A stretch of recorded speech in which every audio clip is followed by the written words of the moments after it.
This is the underdog, also known as the German Viking, and I came across the story with Brie Larson and how she can't save her womankind. This is from The Hollywood Reporter and written by Rebecca Keegan. So Captain Marvel's Brie Larson can't save womankind, but she's doing her best.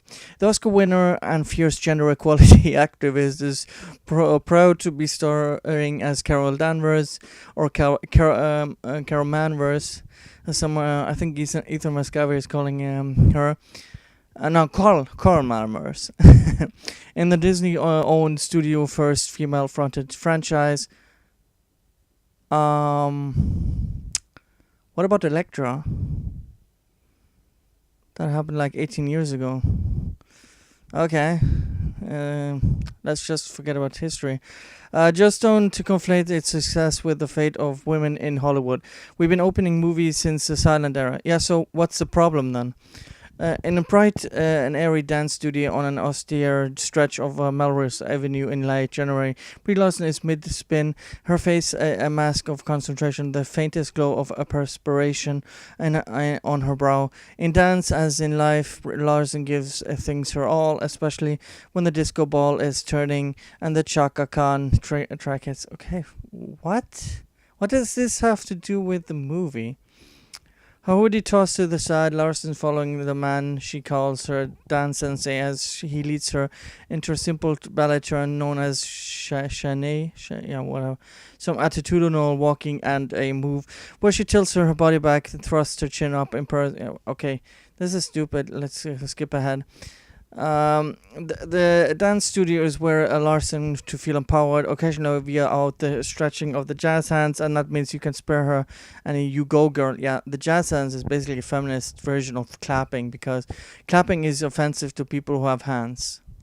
Yeah, I'm serious actually. Caffeine cannons full of condescension. Yes, she's playing the title role more than 150 million Captain Marvel. The 21st movie in the Marvel Cinematic Universe and first ever from wildly successful Disney division to be fronted by a woman. But what about Black Widow, Pepper Potts? There are other female characters in that universe. With Scarlet Witch.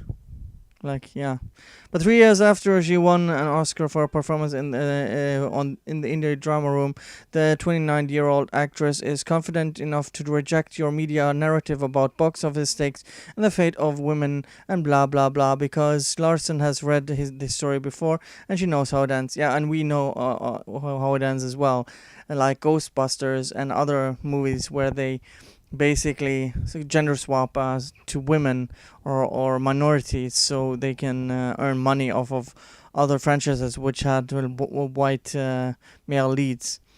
And there's this sense of setting things up. Larson said, I know it's exciting and fun to be like, will it sink in or will it float? What's going to happen? Can women exist in the world? Oh my god. Oh my god. That's a real sentence? Can women exist in the world? Yeah. We're not sure yet, but women have been opening movies since the silent era. We have been part of every major art movement. People just push us away once the movement gains momentum and act like we were never really there. Citation needed. According to whom? Who is saying this? Oh my god. After dance class, Larson digs into 2 slices of sorpresetta. Mushroom pizza, perhaps, in a cafe full of entertainment industry professionals on their lunch break from the nearby Paramount lot. With her hoodie pulled down low to just above her wide brown eyes, she goes unrecognized even when she steps up from the table to demonstrate a type of lunge in the middle of the restaurant. It's a level of anonymity that will almost surely disappear after March 8th. When Larson opens her giant movie, the movie about a woman who shoots photon laser from her hands and grapples with extraterrestrial shapeshifters while atop a speeding train. The movie that definitely will not determine the entire fate of women forever and ever.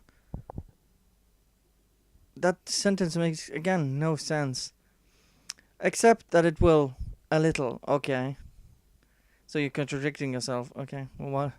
While Lars may resist the historical significance of Captain Marvel, with the company making this film knows it has been a long time coming, and its arrival in theaters is freighted with meaning. We feel like it'll be the first of many, says Marvel Studio President Kevin Feige when asked why it took so long to make a Marvel movie with a female lead. There are female leads in. Oh my god, I'm not gonna start with this again. There were a lot of men in the initial run of Avengers. Yeah, screw Scarlet Witch and Black Widow and all the other characters. The narrative is strong with these people. Larson's character will return to the theaters just 7 weeks later in Avengers Endgame, a pivotal movie for the studio that will establish the key heroes in the next era of Marvel movies. Another first on Captain Marvel's shoulders, it will be the first Disney movie to play on the company's upcoming streaming service Disney Plus rather than on Netflix. Marvel announced that it was making Captain Marvel on the same day it announced another barrier-breaking film, Black Panther, 4 years ago. Yeah, the barrier-breaking film was average at best. That movie defied critical and box office expectations and went on to earn Marvel's first ever Best Picture or Oscar nomination. Knock on wood, says Feige, one will work out as well as the other. Yeah. The only reason it's nominated is because virtue signaling. I can tell you that. In a town that rolls its eyes at its sincerity and where activism is just another way to build one's brand, Larson is unabashedly earnest. Yeah, she hasn't exactly been hiding her opinion on white males.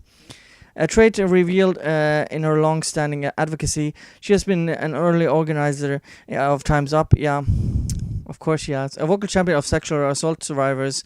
I mean, sexual assault isn't deadly. I mean, murder is deadly. Or like kidnapping. You don't always get home from that or survive that. So sexual assault. I don't really like that term. Many of whom she got to know while preparing to play a woman held captive and abused in room, and a taught critic of her industry's depiction of women. Captain Marvel, yet she's getting paid by these people who supposedly hate women. Captain Marvel is the most logical and populist extension of her advocacy, at least for as far as blockbusters go.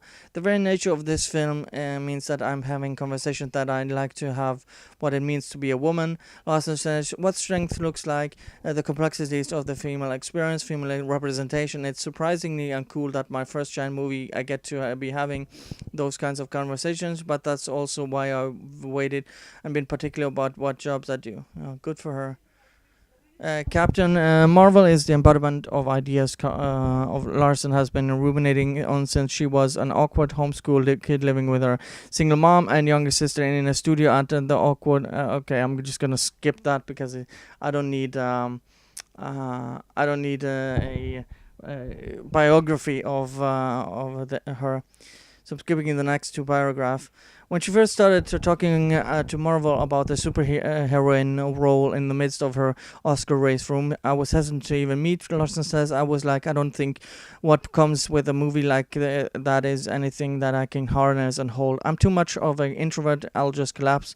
But then they started talking to me about this film, and I was like, drat, this is the culmination of a lot of things that I wanted.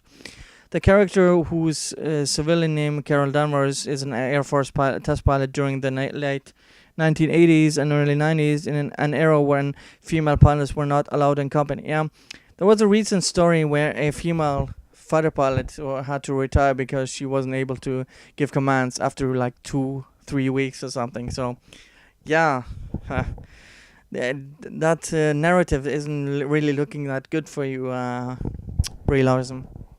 Carol Danvers had been held back from her life from being able to pursue the kinds of things she wanted to pursue. Feige says she's constantly being told girls shouldn't do that or it's too dangerous for you. You'll get hurt. This film is very much about this character learning not to hold back or to not accept boundaries put in front of her. So they're gonna use a glass ceiling metaphor. Jesus Christ. First introduced in the comics in 1968, predominantly as a love interest for the male Captain Marvel, Carol Danvers evolved to become one of the Marvel's earliest feminists, albeit one of the whose Midriff was always exposed on the name Miss Marvel. Yeah, the first one, Captain Marvel, was actually Monica Rambeau. So yeah, let's ignore that. The film written and directed by indie veterans Anna Bowden. Yeah, we're just gonna skip that bit as well. Here, Feige says oftentimes it's a one-piece bathing suit, basically with outrageous comic proportions. Brie pointed out on the wall. We went, yes, just to know that's not what we're doing. She goes, okay, I didn't think so, but I'm glad you said that. Some reactions to the marketing for the film suggest that there's still a gender divide among the Marvel audience. Why? Why does it even matter at all? Why does it matter? Why does that matter? As when some male fans on social media complained Larson wasn't smiling in the trailer, with one Twitter user going so far as to Photoshop a smile onto her face. Yeah, why does it matter what some random dude on Twitter does? Larson responded to the smile more critique, one familiar to many female politicians, by posting an Instagram story that featured Marvel posters of male heroes with idiotic grins photoshopped onto their faces. Yeah, but those were posters, so the analogy doesn't work really when you do that, Brie. In the summer of 2017, after she had been cast, but before Marvel began shooting, Larson went to see another superhero movie, DC's Wonder Woman, in the theater and found herself sobbing. As a kid, I wanted to be an adventurer, Larson says. I wanted to be a smartass. I wanted to get my hands dirty, but I wasn't until being in the theater seeing Wonder Woman. I was like, why is this making me cry so much? I realized because I hadn't had that, and there was a kid in me, and that was like, oh my god, I can do that. I mean, if you have that low of self-confidence, you need a movie to tell you that, then you have bigger problems in life than having movies showing this stuff. That film grossed $822 million worldwide, drawing 16% more female moviegoers than the average superhero, according to the moviegoer data analytics company Movio. Larson's preparation for the stunt-heavy role included an intensive 4-hour daily gym routine. Blah blah blah blah blah.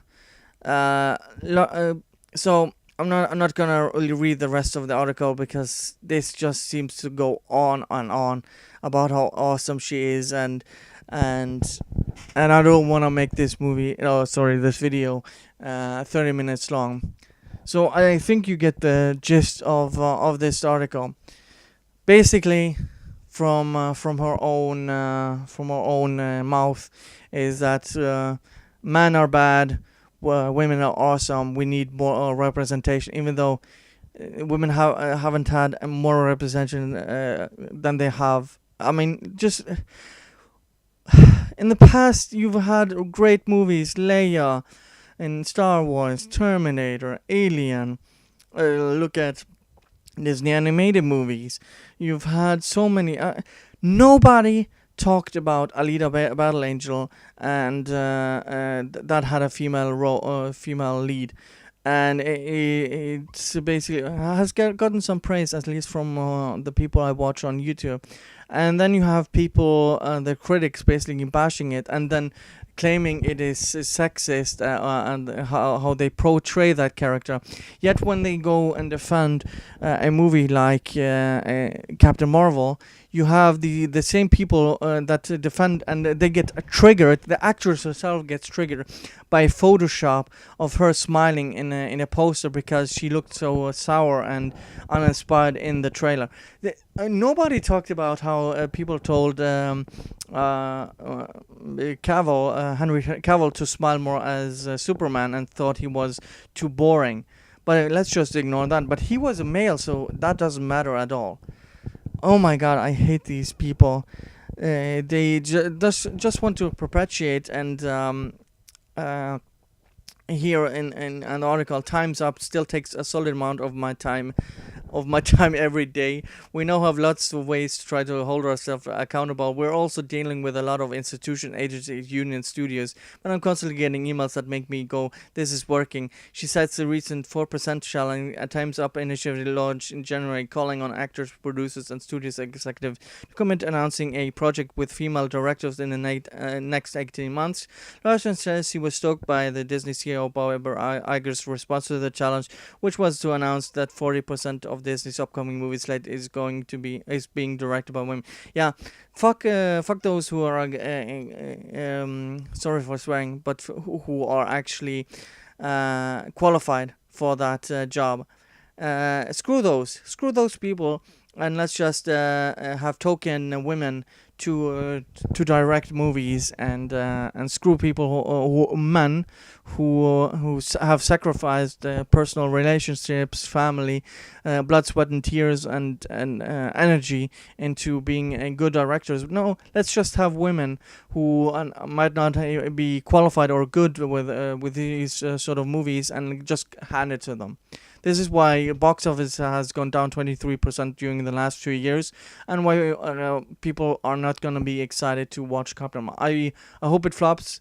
I'm gonna quote Doob Cop: "Without respect, we'd reject." I'm gonna refuse to watch this movie. Anyways, thank you guys for watching, and see you guys next time. Bye.